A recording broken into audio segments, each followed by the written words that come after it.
Welcome to the Roboticist Chronicles, an ARC Specialties podcast, where we get into the nuts and bolts of robots, automation, and the implications of an evolving machine workforce.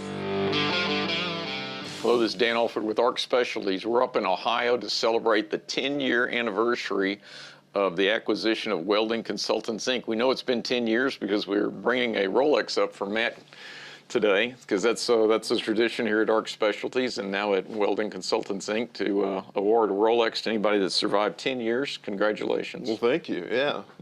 A war of attrition. You survived. I'm the only one. Literally the only Number one. Yeah.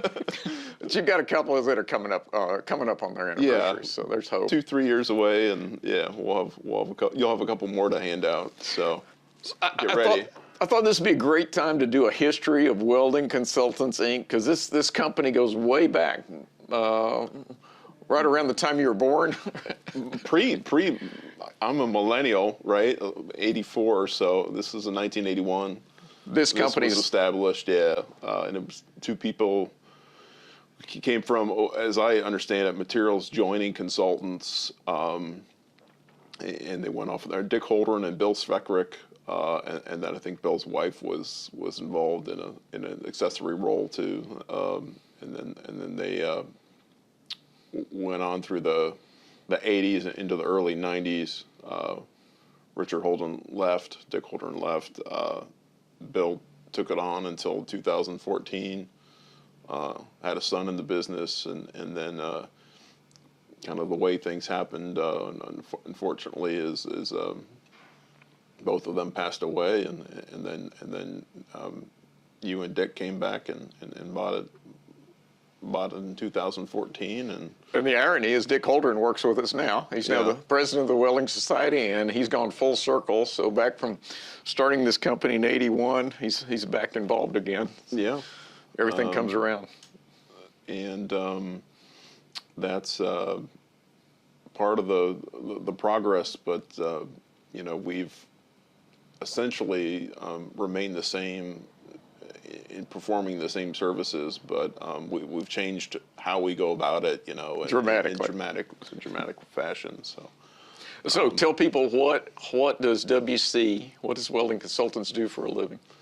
So we have three kind of businesses, and one is inspection, non-destructive testing, in the field, and also of assembled parts or shipped parts. Is that new construction or old construction? It tends to be a mix, of all the above. In the Columbus area, we're going pretty fast, and so a lot of it's new construction.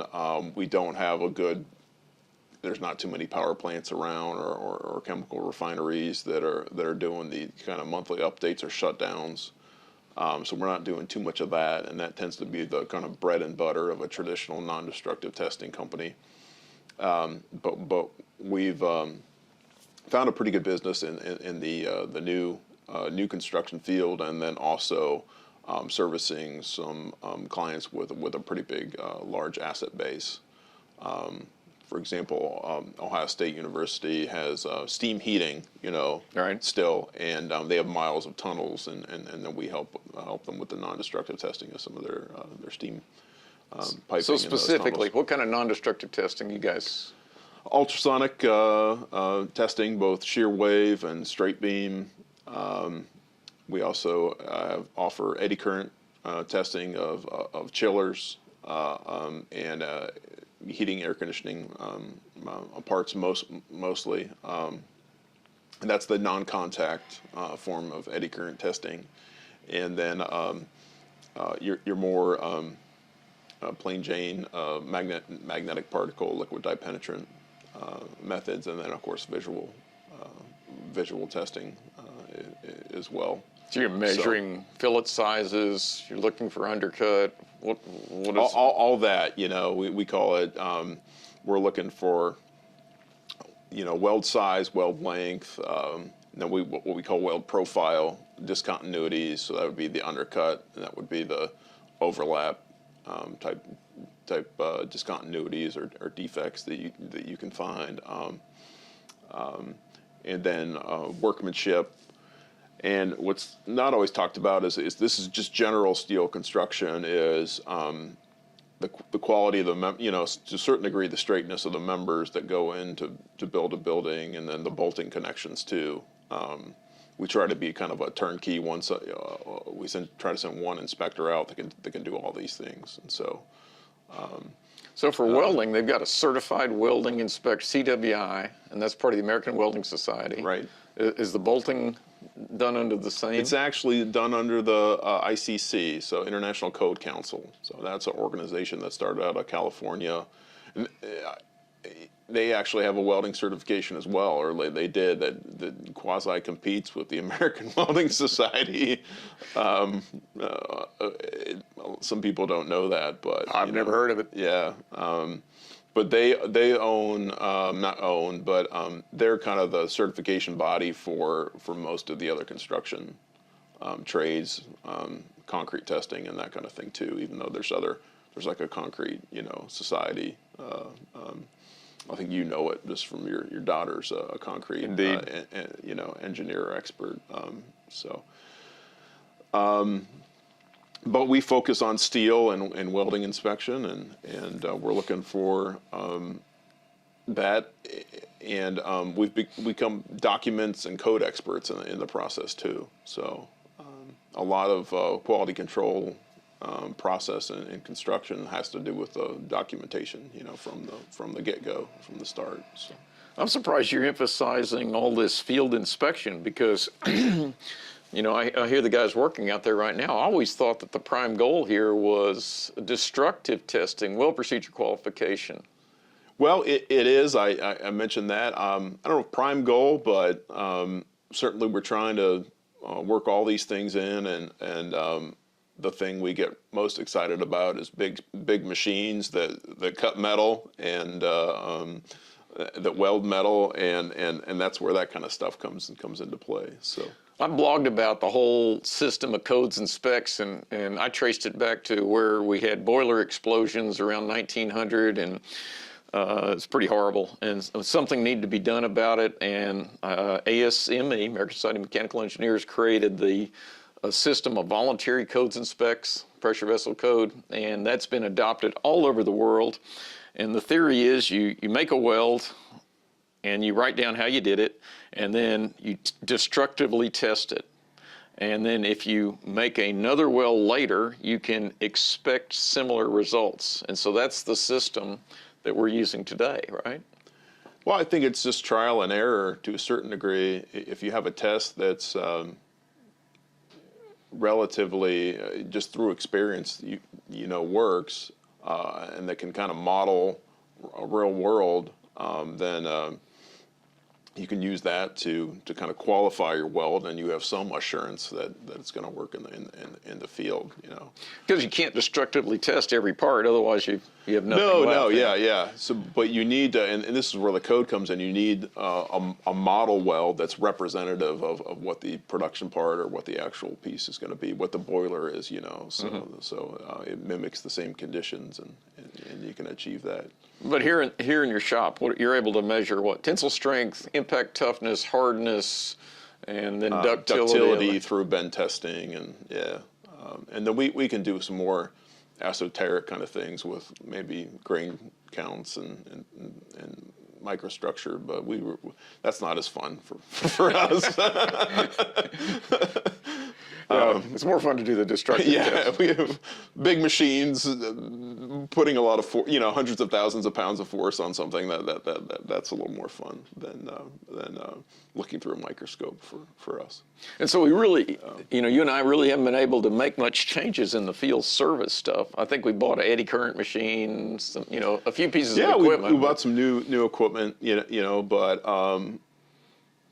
I think that area, it's starting to maybe change a little bit, but it's been pretty sticky and labor intensive. Yeah, it's hard to scale that, and you look at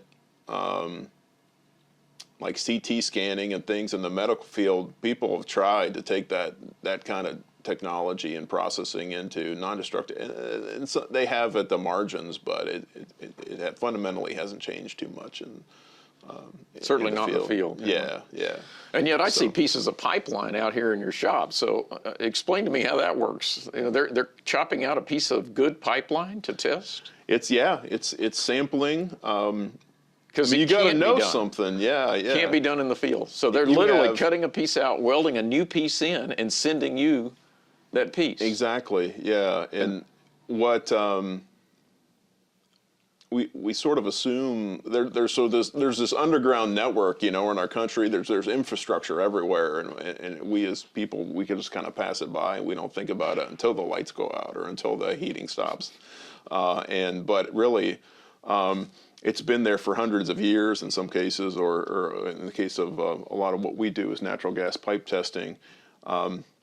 Since the 1930s, somewhat earlier, and you can imagine if you're a company that runs a natural gas pipeline and then you've been bought or sold several times, you don't have that original material record of your 1930s pipeline, and you sort of know where it is based off, because it's buried, markers and where the pumping stations are, but there's still a little bit of unknown, and not knowing is kind of a terrifying thing when something can explode. So you could they measure corrosion in the field, right? But they do, yeah. So that they can do. The dig activity will include some sort of corrosion, and most often it's like a pitting corrosion analysis. And that can be as simple as just pit depth gauge, by hand, or if the line's, big enough, you can do it a kind of an in situ pigging. Right. And all the big new modern lines are built to accommodate that. So a pig is an inspection device that runs through the pipe. Yeah. But that won't give you all the destructive testing data, and that's why they're chopping out. No, I think people ought to hear this. Yeah, it'll help with corrosion analysis. Can pick up wall defects, wall discontinuities, wall thinning, this sort of thing. Has no inkling of the pipe constituency, or microstructure, or its strength, its toughness. That's your job. Yeah, that's our job. I find that reassuring that the pipeline companies are cutting pieces of pipe out and testing. I do too. Yeah, you can YouTube when a pipe goes wrong, and it's a 300-foot flare. I think you guys in Houston had one a couple months ago, maybe. So it's pretty, and then the loss of revenue too through the thing, and not even the potential damage it can cause, but loss of heating too, or industrial output is a big concern. So you're checking 100-year-old pipe, and then you're also qualifying brand new welding procedures, right? People will make a weld, and then you'll destructively test it for. I just got off the phone with somebody who wanted a post-weld heat treat welding procedure. They had a welding procedure that was in the as welded condition, and what it is the structural welding code. If you perform a stress, in this case it was a stress relief. Stress relief is this type of post-weld heat treat. If you perform a stress relief, it can potentially reduce your tensile strength, and so you need to do some destructive testing after the post-weld heat treat to qualify that weld in the post-weld heat treat. All right, the weld procedure is supposed to represent exactly what you're going to do in the field. Right. And if that's with or without a heat treat. So this production part was going through a post-weld heat treat, but ironically they didn't have a procedure, for that yet. Yeah. That's your job. It's not, and the production part isn't made yet. It's just being designed at this point, to be clear. So we're okay. There's no things that are just going to fail randomly out there. Yeah. So you got the non-destructive testing, you've got all this destructive testing, and then you're also making something that I was completely unaware of, were your weld replicas. Yeah, that's the third kind of leg of our business is weld training and inspection training, and we make some model weld replicas. So we have cast plastic.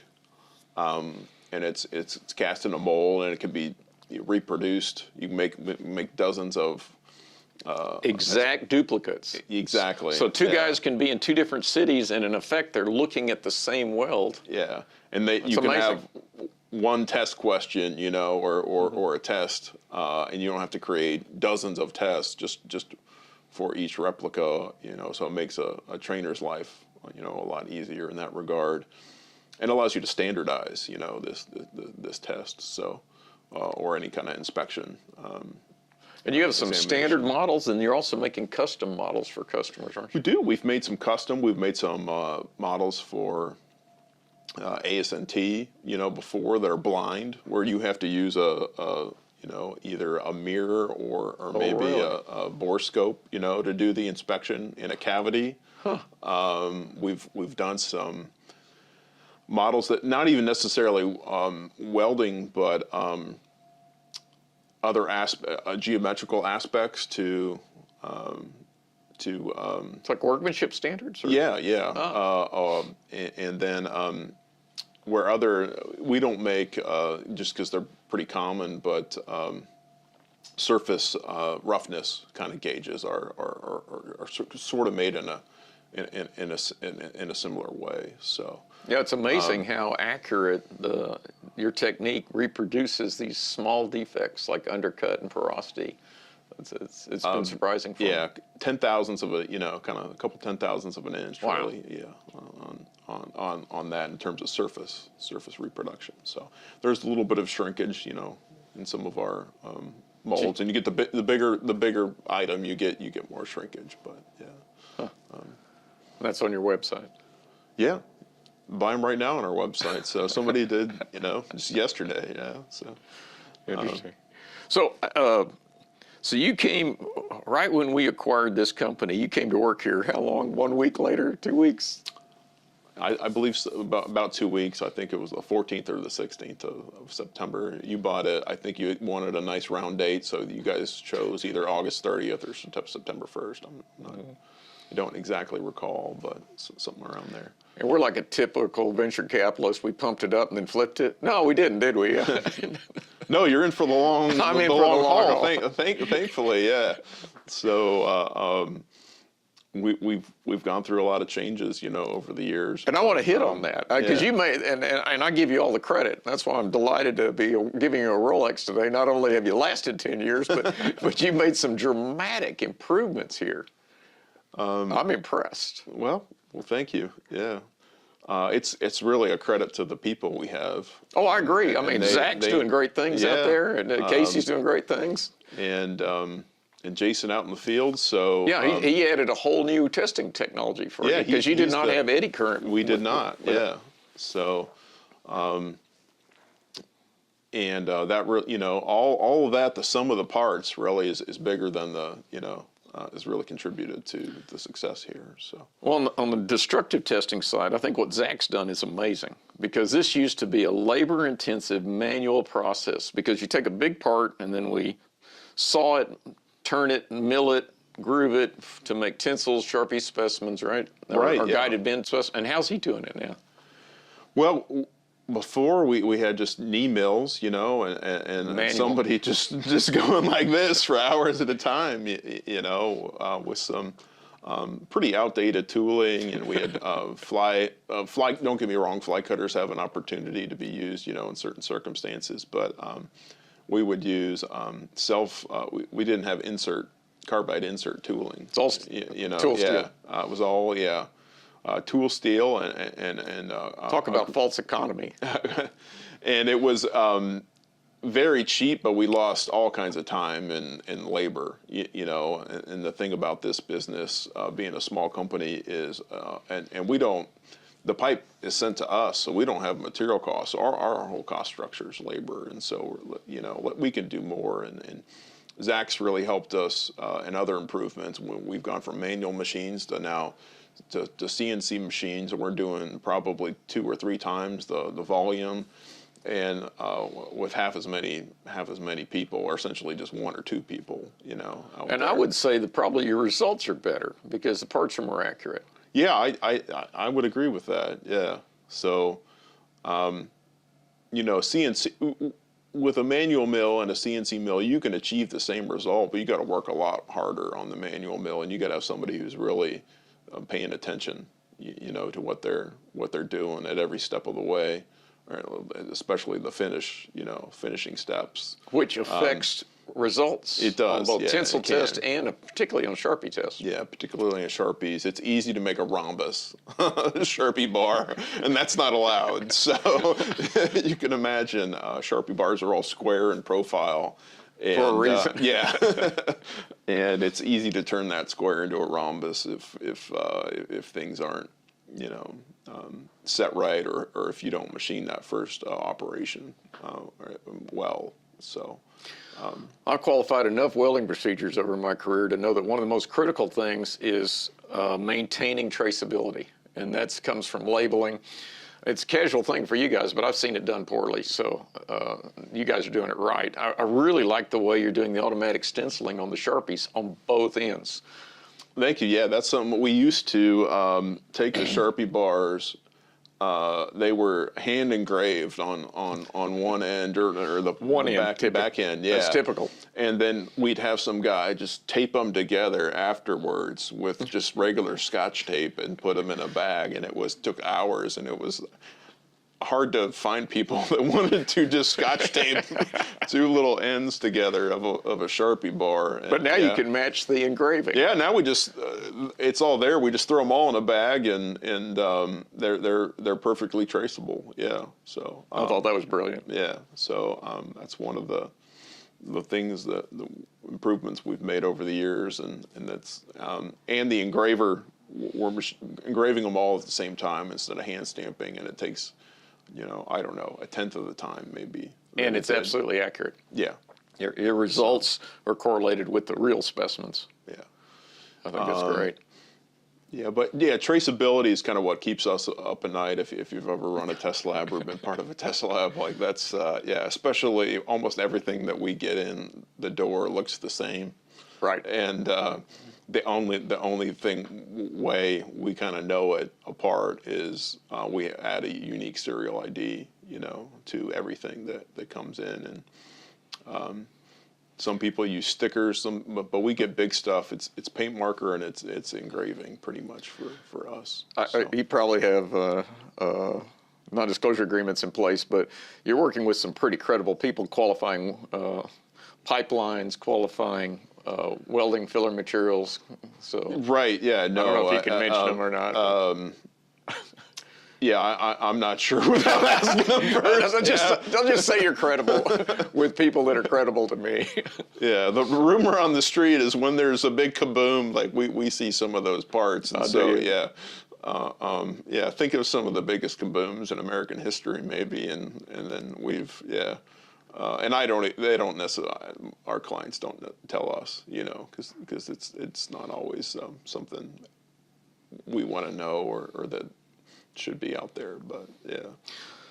So I was bragging about Jason too. So he added eddy current to you. So when do you use eddy current? You're all using that on heat exchangers, right? Chillers and heat exchangers, yeah. Okay. So most of these are like cross flow. And why eddy current? I don't even understand the advantage. Our particular thing is mostly copper. It's all copper tube. There are some other varieties, and what happens is you get some wall thinning or due to corrosion. Yeah, corrosion on the copper tubing. A lot of it's from contaminants. So if you're using, let's say, bad chilling water, sometimes they just pump in water without filtering it, or hard to imagine, or treating it in any way from like a river, even, and it sucks up bioorganisms and things with it, and so you can get some bioorganism sourced corrosion. And it's nature's amazing. It'll figure out a way to put a hole in something. They're saying bugs eat metal. Even copper, as corrosion resistant as copper is over time. And of course, you got the flow, too. If you have a grit in the system too, that it certainly isn't contributing to things. But But yeah, he runs a non-contact probe through the copper tubes, and it can pick up on wall loss, wall thinning, or certain other defects. Yeah, through that. And on these these are $1 million, air conditioning systems. These are room-sized heat exchangers, and so seems like it's worth filtering the water. Yeah. No, that's the joke in the industry is like, why would you commission a $3 million air conditioning system and then not put a filter, just a basic paper or even you will carbon. after the first failure. Exactly. One would hope. Yeah. So the ultrasonic and eddy currents, that's his primary tools, right? Those are he's also liquid dye penetrant and mag particle testing. Oh, that's too. right. So, yeah, it's really when it comes to non-destructive testing, there are pros and cons and drawbacks, and advantages to each of these methods, and there's no one size fits all. Right. Particularly when it comes to the materials, but aluminum, you got to approach that differently. Yeah, exactly. Stainless steel, you got to know if it's an austenitic versus a magnetic. But even then, you still have to be careful about the lower magnetism of some of those, or their crystal. Their crystal structure, they can have much coarser, larger crystal structures, and that can kind of change how you inspect, and at least when it comes to ultrasonic testing. So that's why I like having you on board, is because you know the minutia and the nuance of this, and I think you probably help a lot of customers. I tell people no all the time. Yeah, but you kind of guide them through the process of weld procedure qualification. Yeah, because there's 1,000 ways to do it wrong. No, yeah, there's many more ways to do it wrong than there is to do it right. And we have conversations. People call me and my customer wants me to weld this Inconel thing, and I tell them, well, to what code? Well, I don't know what code. Well, you need to know. It's a $20,000 piece of material. You need to know what. It's going to be a $10,000 procedure qualification. Exactly. Yeah. So you guys deal with it down there. When I was a young welding technician, I had a guy just like you that used to help me at the labs, and he would go, "Well, Dan, are you sure you want to do that?" And so it was tremendous advantage. I learned so much from, and so I get the impression you're doing that for the next generation. Yeah. Well, we try, or we have people. Well, we want to weld titanium. What tell me about a little more. Yeah, I mean, because it costs just as much to fail a weld procedure qualification as it does to pass. No. Assuming you need to do it again, it's going to cost a lot more to. I'm saying the lab costs. Yeah, exactly. Yeah. And so you might as well do it right the first time. You might as well do it right. Yeah. Let alone the material costs or the other things involved and the quality cost. Yeah, that's what it all comes back to. So well, keep them on the straight and narrow. Yeah. Now Casey, he just got a new certification, right? He's now an ICC bolting inspector, an high strength bolting inspector. So, in addition to certified welding inspector. Excellent. So. Tell me about the new machine we just bought, the hardness. We have a Bueller. It's a Bueller bought Wilson, but it's a Wilson micro-hardness, automated micro-hardness tester. So. It's huge for somebody that's been doing hardness tester all his life. Y'all are able to precisely position these, because sometimes the hard zones in these things can be 10 microns thick, and you guys can hit it now. We can, yeah. So we can map, and we've done mapping.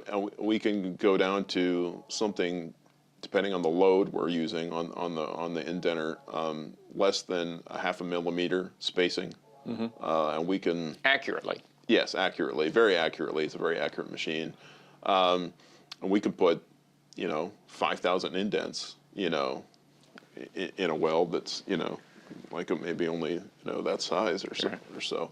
And record them accurately every time. Yeah, and create a heat map, or a picture color coded map of it, or overlay it onto an image of the specimen. So I needed this 20 years ago. if you got a high dollar weld, I just mentioned a client needing a post weld heat treat. I said, well, if you just do a post weld heat treat procedure, that's fine. But if you're concerned about if you're concerned about quenching, in the heat affected zone, you might want to consider doing some micro-hardness so you can kind of quantify, because stress relieving is great, and it is better to know that what your micro-hardness is, so you can kind of come back to it. Like you guys down there, you're working with the chrome moly, materials with several heat treat cycles. Right. You need to quantify it because you have to be able to do it repeatably. We had a fascinating failure. It cost $2 billion. Fortunately, nobody was injured, but it had to do with post-weld stress relief causing embrittlement, which, it goes against what most people are familiar with, but high carbon in the steel base metal, chromium in the Inconel.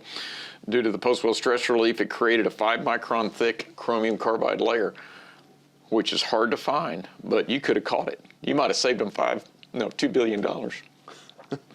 And that's but that's the crazy thing about it. And you don't weld things because it's cheap to weld. You weld things because they're high pressure, they're high demand, they're critical applications, and there's no other way to do it. I get calls all the time. It's like, hey, we want to weld these aluminum parts together. Like, I don't know if you do. The weld metal's softer in aluminum than the base metal, unless you're friction stir welding or doing something. You'll know where it's going to fail. Exactly, yeah.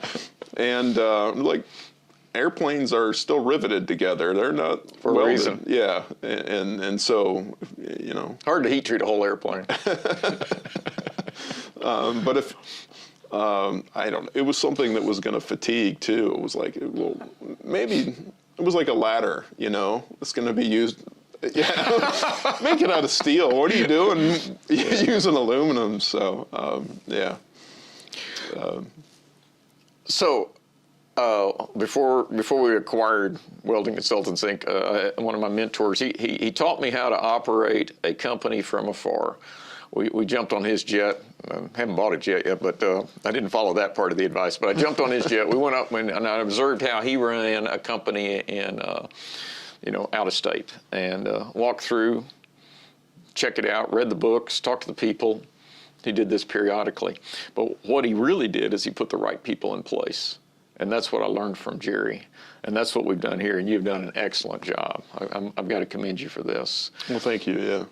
So what's in the future? I'm excited. Now, what are the plans? What's your vision? What's your philosophy? Well, I think we're gonna grow out. What we have here, and we try to stay in kind of high margin, kind of niche, kind of niche businesses. But a lot of what it comes down to is just kind of what we're excited about. And if we can get the guys excited about certain things, then I think those are the things worth pursuing, because really it comes down to what people are excited about. So we have some new products planned in terms of the training space.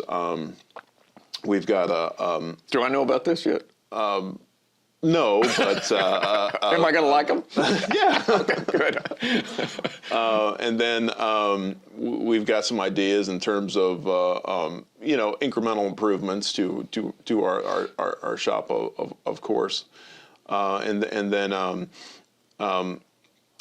we want to expand the non-destructive testing and the visual inspection space to be, I think, more a regional player too, But I think part of it is I see that we're going to have to reindustrialize, in America. Absolutely. And we want to be also the weld experts, because in my I've seen a lot of people who were the technical beacons, kind of retired or starting to, and there's a concern. We need to hold the line, basically here. We'll help hold the line here at Welding Consultants and grow it out and try to encourage the next generation of people. And we've got a good staff here to help do that. So.